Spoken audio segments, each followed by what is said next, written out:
آج ہم چونکہ پورے ملک میں یوم دفاع صحابہ رضی اللہ تعالی عنہ بھی منا رہے ہیں، چونکہ چند دن پہلے فیصل آباد کے اندر مبینہ طور پر، میں تو اس حق میں بھی نہیں کہ وہ بکواسات وائرل کیے جائیں، جو بھرے مجمع میں ایک ملعون نے حضرت صدیق اکبر رضی اللہ تعالیٰ عنہ، حضرت فاروق اعظم رضی اللہ تعالیٰ عنہ اور حضرت عثمان غنی رضی اللہ تعالیٰ عنہ، ان تینوں ہستیوں کے بارے میں کیے مائک پر بھرے مجمع میں.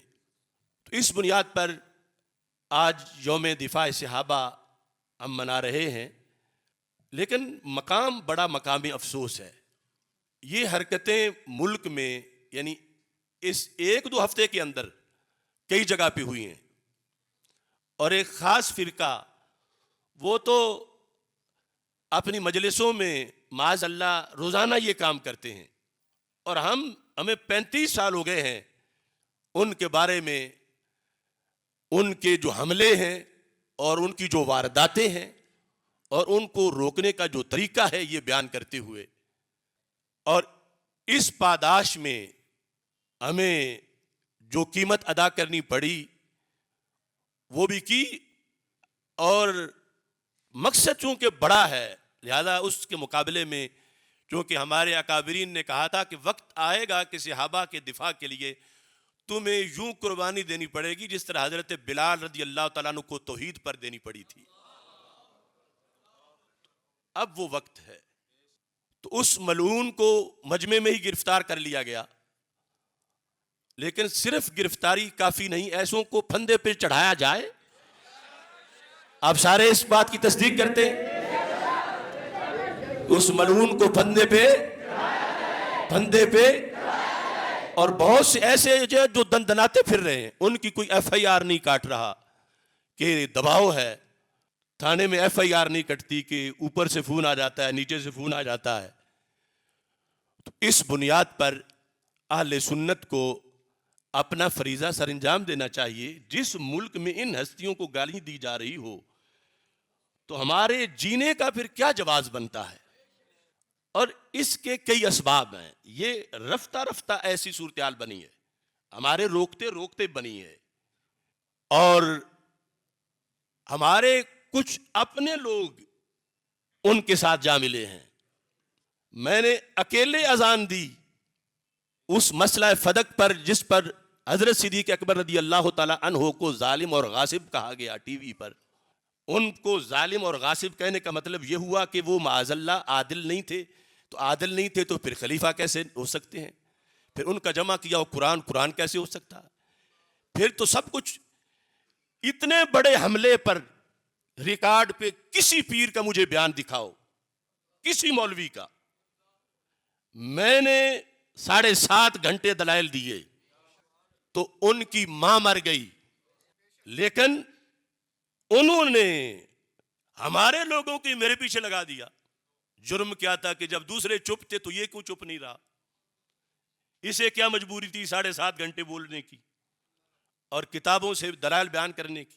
ہمارے سجادہ نشینوں نے الا ماشاء اللہ، ہمارے مفتیوں نے الا ماشاء اللہ اس وقت سے لے کر آج تک مسلسل روافض کے بیانیہ کی حمایت کی ہے. اور روافض نے یہ کہا ہے کہ تاریخ میں پہلی مرتبہ سنی بھی مان گئے ہیں کہ ابو بکر صدیق رضی اللہ تعالی عنہ نے فیصلہ صحیح نہیں کیا تھا. ان کے جلسوں کی بنیاد پر میں اکیلا کھڑا رہا اس بیانیے پر جو امت کا بیانیہ ہے. کون مومن ہے جو مومن ہو کے سیدہ پاک رضی اللہ تعالی عنہا کے بارے میں معمولی سا میلا سوچ بھی سکے؟ لیکن جو حق ہے وہ حق ہے، جس پر 14 صدیاں ہماری گزری ہیں. اگر آج کوئی نیا دین گھڑنا ہے تو پھر 14 صدیوں والوں پر کوئی فتویٰ لگانا پڑے گا معاذ اللہ. صحابہ پر، تابعین پر. آج کچھ پیر اپنے سسر سے مجبور ہیں، کچھ اپنے داماد سے مجبور ہیں، اور اب وہی فیصل آباد جہاں حضرت محدث اعظم رحمۃ اللہ علیہ کا آستانہ ہے، ان کے پوتے کہاں سوئے ہوئے ہیں؟ آج بڑی بڑی گدیوں کے سجادہ نشین جب سیدہ زہرا پاک رضی اللہ تعالی عنہا کی طرف اس لفظ کی نسبت کی گئی جو نبیوں کی طرف کی گئی ہے قرآن میں، جو اجر و ثواب والا لفظ ہے، تو یہ سارے شیعوں کے ساتھ کھڑے ہو گئے اٹھ کے، آج کیوں چپ ہیں؟ کتی چورانا مل گئی۔ محاسبہ کرو ایسے پیروں کا، محاسبہ کرو ایسے مفتیوں کا۔ یہ نہ دیکھو کہ کس گدی پہ بیٹھا ہے، سلام ہے سب بڑوں کو، مگر اب جو تقویت دے رہے ہیں رفض کو۔ فیصل آباد کا ایک نبیرہ محدث اعظم اسی دن یا ایک دو دن پہلے روافض سے جفیاں لگا رہا ہے، تو پھر ہماری تقریروں کا کیا فائدہ ہوگا؟ وہی لوگ جو بھونکیں صحابہ کو اور ہمارے مفتی اور ہمارے پیر ان کی دعوتیں کریں یا ان کی دعوتیں جا کھائیں اور پھر کہیں ہم رہبر ہیں اہل سنت کے، اور ہم سنی ہوتے ہیں، اور ہم رضوی ہوتے ہیں، اور ہم فلاں ہوتے ہیں، ہم نقشبندی ہوتے ہیں، مجددی ہوتے ہیں، پھر صرف منہ سے ہوتے ہیں۔ اپنا کردار پیش کرو، وقت کردار مانگ رہا ہے، وقت کردار مانگ رہا ہے۔ یہ سارے شریک جرم ہیں ان گالیوں کے جو فیصل آباد میں، جو سیال کوٹ میں، جو مانسہرہ میں، جو حیدرآباد میں، جو کراچی میں دی گئیں۔ دیکھو یہ تو جلسہ بھی ان کا نہیں تھا روافض کا، وہ روفی جو نعت خانہ اس کے بیٹھے ہوئے تھے وہاں پر شاگرد نعت پڑھنے کے لیے، کوئی سنی اسٹیٹ سیکٹری بھی تھا، سنی کہلانے والا، اٹھ کے آگے مائک پکڑ کے گالیاں دینا شروع ہو گیا خلفائے ثلاثہ کو۔ یہ نوبت کیوں آئی؟ اس لیے بھی آئی کہ قوم کو کبھی شرف صحابہ کا درس دیا ہوتا کہ صحابی ہونا کیا ہونا ہے، صحابی ہونا کیا ہے۔ مجدد صاحب نے کہا لا تعدل بالصحبۃ شیئا کائنا ما کان، فرمایا نبوت کے بعد کوئی منصب ایسا نہیں جو صحابیت کی ہم پلہ ہو، نبوت کے بعد۔ تو یہ دفاع صحابہ کس نے کرنا ہے؟ آج یہ بھی ہے چلو جی فلاں کی اولاد کرے گی، ہم نے صحابہ کو مانا ہے سرکار کی وجہ سے، ضروری نہیں کہ ہم ان کے نسل میں سے ہوں تو ہم ان کے لیے نکلیں۔ وہ ہے اصحاب رسول علیہ السلام، اور دوسری طرف ہے اہل بیت رسول علیہ السلام، اور ہماری جان قربان ہے رسول علیہ السلام پر، تو پھر ان کی آل پر بھی قربان ہے، ان کے اصحاب پر بھی قربان ہے۔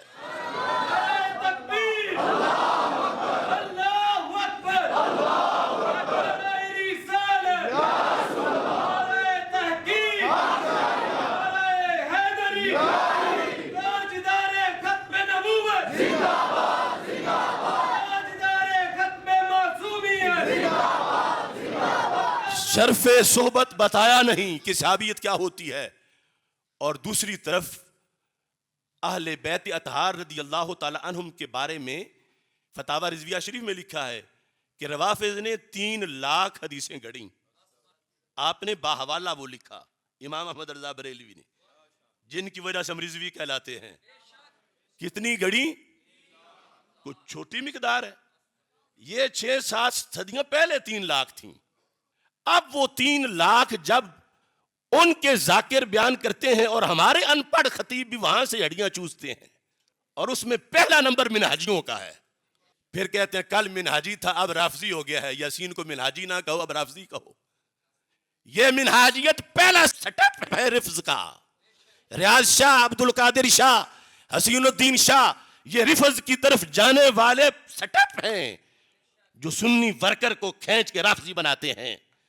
اب وہ حدیثیں جب پڑھی جائیں گی محبت اہل بیت میں جو شیعوں کی گھڑی ہوئی ہیں، تو اس کا نقصان کیا ہوگا؟ محبت اہل بیت تو فرض ہے، لیکن ان حدیثوں میں کہیں اہل بیت کو اللہ تعالیٰ سے بڑھایا جائے گا تو توحید کہاں گئی؟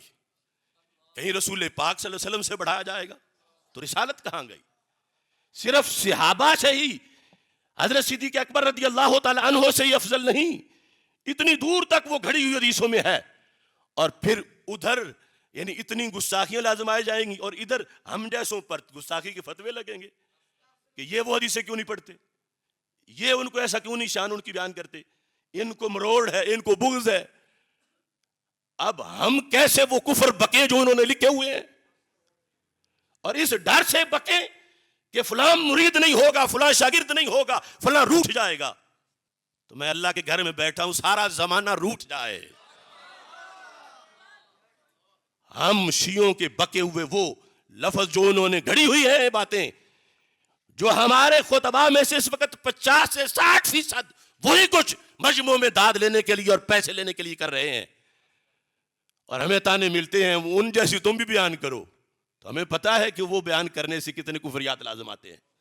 برباد گلستہ کرنے کو بس ایک ہی الو کافی ہے، ہر شاخ پہ الو بیٹھا ہو انجام گلستہ کیا ہوگا۔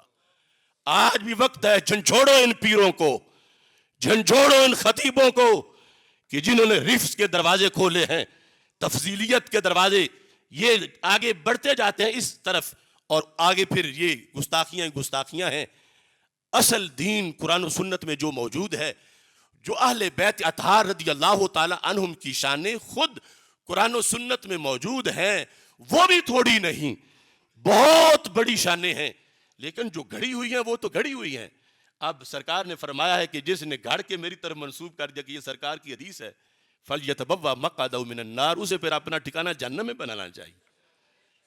کہ انہوں نے فرمایا نہیں، تو کہتا ہے سرکار نے فرمایا ہے، سرکار کی طرف منسوب کر رہا ہے، اس لیے منسوب کر رہا ہے کہ مجمع خوش ہوگا، اس لیے کہ کہا جائے گا کہ بڑا محب اہل بیت ہے، اور پتہ ہی نہیں سرکار نے تو فرمائی ہی نہیں ہے۔ سرکار تو گنبد خضرا میں تیری بات سن کے اتنے ناراض ہو رہے ہیں کہ کتنا بے غیرت ہے، میں نے لفظ بولا نہیں، یہ بکواس کر رہا ہے، میری طرف منسوب کر رہا ہے۔ تو تبلیغ دین کرنا صراط گزرنے کے مترادف ہے۔ تو اس بنیاد پر آپ سب اس چیز کو ذہن میں رکھیں کہ دو بیانیے چل رہے ہیں، ایک بیانیے پہ میں کھڑا ہوں اور میرے ساتھ علماء کھڑے ہیں، یہ نہیں کہہ رہا کہ میں اکیلا ہوں، بہت علماء کھڑے ہیں، لیکن بہت سے، میں نے اگلے ایوان اقبال میں بھی کہا تھا کہ اگر مثال کے طور پر اختلاف ہو جائے، کوے کے بارے میں کچھ کہیں کہ کالا ہے، کچھ کہیں کہ نہیں سفید ہے، تو کچھ ایک پارٹی میں ہوگا کالا کہنے پر وہ صحیح کہہ رہے ہیں، کچھ دوسری طرف کہ سفید ہے وہ غلط کہہ رہے ہیں، اور درمیان میں ایک بہت بڑی آبادی ہے، وہ کہتے ہیں ہمارے ویور کم ہو جائیں گے، اگر کالا کہیں گے تو دوسرے نہیں دیکھیں گے، سفید کہیں گے تو کالے والے جو ہیں وہ ناراض ہو جائیں گے، تو ہم چپ رہتے ہیں، ہمیں کیا ہے۔ لیکن کبھی چپ جو ہے وہ جہنم کا راستہ بنتی ہے۔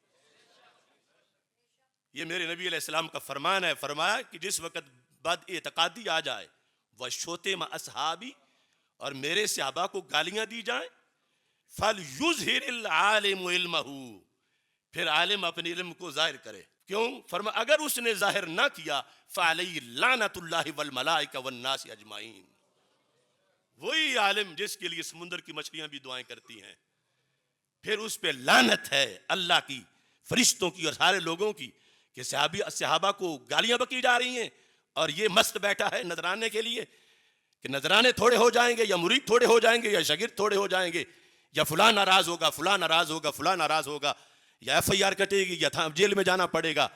یہ جیلیں، یہ سب کچھ نیچے ہے، جہنم کا ایک گھنٹہ بھی بہت سخت ہے۔ تو اس واسطے دل تو ہے آل محمد کی محبت کا مقام، دین ہے سارے صحابہ کا مکمل احترام، رافضیت خارجیت ناسبیت ہے حرام، اہل سنت ہیں رسول پاک کے سچے غلام۔